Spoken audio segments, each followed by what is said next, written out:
Hebrews chapter 12. Wherefore, seeing we also are compassed about with so great a cloud of witnesses, let us lay aside every weight, and the sin which doth so easily beset us, and let us run with patience the race that is set before us, looking unto Jesus, the author and finisher of our faith, who for the joy that was set before him endured the cross, despising the shame, and is set down at the right hand of the throne of God. For consider him that endured such contradiction of sinners against himself, lest ye be wearied and faint in your minds. Ye have not yet resisted unto blood, striving against sin. And ye have forgotten the exhortation which speaketh unto you as unto children. My son, despise not thou the chastening of the Lord, nor faint when thou art rebuked of him. For whom the Lord loveth, he chasteneth, and scourgeth every son whom he receiveth. If ye endure chastening, God dealeth with you as with sons. For what son is he whom the Father chasteneth not? But if ye be without chastisement, whereof all are partakers, then are ye bastards, and not sons. Furthermore, we have had fathers of our flesh which corrected us, and we gave them reverence. Shall we not much rather be in subjection unto the Father of spirits, and live? For they verily for a few days chastened us after their own pleasure, but he for our profit, that we might be partakers of his holiness. Now, no chastening for the present seemeth to be joyous, but grievous. Nevertheless, afterward it yieldeth the peaceable fruit of righteousness unto them which are exercised thereby.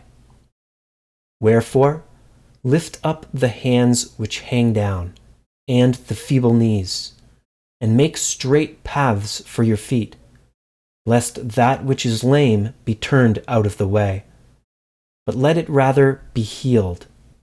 Follow peace with all men, and holiness, without which no man shall see the Lord.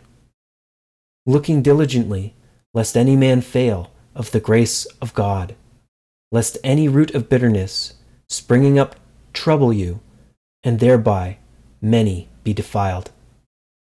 Lest there be any fornicator or profane person, as Esau, who for one morsel of meat sold his birthright. For ye know how that afterward, when he would have inherited the blessing, he was rejected. For he found no place of repentance, though he sought it carefully with tears. For ye are not come unto the mount that might be touched, and that burned with fire, nor unto blackness, and darkness, and tempest, and the sound of a trumpet, and the voice of words, which voice they that heard entreated that the word should not be spoken to them any more. For they could not endure that which was commanded.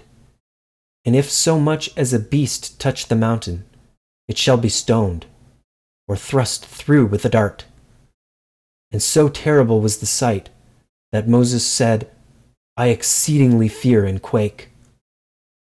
But ye are come unto Mount Sion, and unto the city of the living God, the heavenly Jerusalem, and to an innumerable company of angels, to the general assembly and church of the firstborn, which are written in heaven, and to God the judge of all, and to the spirits of just men made perfect, and to Jesus, the mediator of the new covenant, and to the blood of sprinkling, that speaketh better things than that of Abel. See that ye refuse not him that speaketh, for if they escaped not who refused him that spake on earth, much more shall not we escape if we turn away from him that speaketh from heaven, whose voice then shook the earth, but now he hath promised, saying, Yet once more I shake not the earth only, but also heaven.